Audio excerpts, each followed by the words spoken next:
ാണ് പന്തളം ശബരിമല സംരക്ഷണ സംഗമത്തിലെ ജനപങ്കാളിത്തം മുൻകൂട്ടി കാണുന്നതിൽ വൻ വീഴ്ചയെന്ന് കാട്ടി പോലീസ് ഉദ്യോഗസ്ഥർക്ക് മെമ്മോ നൽകി. ലോക്കൽ പോലീസ് സ്പെഷ്യൽ ബ്രാഞ്ച് ഉദ്യോഗസ്ഥർക്കാണ് പത്തനംതിട്ട SP മെമ്മോ നൽകിയിരിക്കുന്നത്. CK അഭിലാൽ വിവരങ്ങളുമായിട്ടുണ്ട്. അഭിലാൽ, ഈ അയ്യപ്പ സംഗമത്തിന് ആൾക്കുറവ്, പങ്കാളിത്തം കുറവെന്ന തരത്തിലുള്ള വാർത്തകളൊക്കെ പുറത്തു വന്നിരുന്നു. ഇതിപ്പോൾ എന്താണ് ജനപങ്കാളിത്തം മുൻകൂട്ടി കാണുന്നതിൽ വീഴ്ച പറ്റിയതുകൊണ്ട് എന്ത് സംഭവിച്ചു എന്ന് കാണിച്ചുകൊണ്ടാണ് ഇപ്പോൾ മെമ്മോ നൽകിയിരിക്കുന്നത്?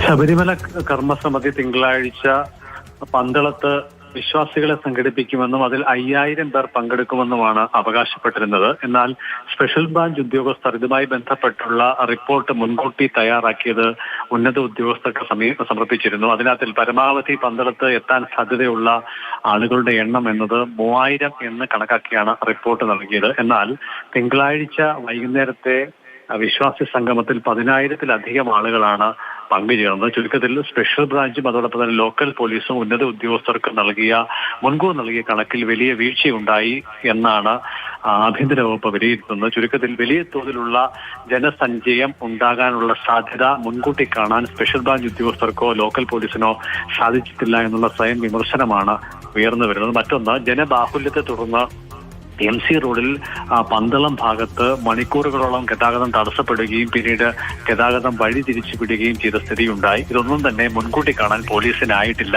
ഈ വിഷയം ചൂണ്ടിക്കാണിച്ചുകൊണ്ട് വീഴ്ച എവിടെ സംഭവിച്ചു എന്നത് വിശദീകരിക്കാൻ ആവശ്യപ്പെട്ടുകൊണ്ടാണ് പോലീസിനും സ്പെഷ്യൽ ബ്രാഞ്ചിലെ ഈ മേഖലയിലെ ചുമതലക്കാരായിട്ടുള്ള ഉദ്യോഗസ്ഥർക്കും SP മെമ്മോ നൽകിയിട്ടുള്ളത്. ശരി, പന്തളത്തെ സംഘപരിവാർ സംഗമത്തിൽ, ശബരിമല സംരക്ഷണ സംഗമത്തിൽ ജനപങ്കാളിത്തം മുൻകൂട്ടി കാണുന്നതിൽ വീഴ്ച സംഭവിച്ചു എന്ന് കാണിച്ചുകൊണ്ടാണ് ഇപ്പോൾ പോലീസ് ഉദ്യോഗസ്ഥർക്ക് മെമ്മോ നൽകിയിരിക്കുന്നത്.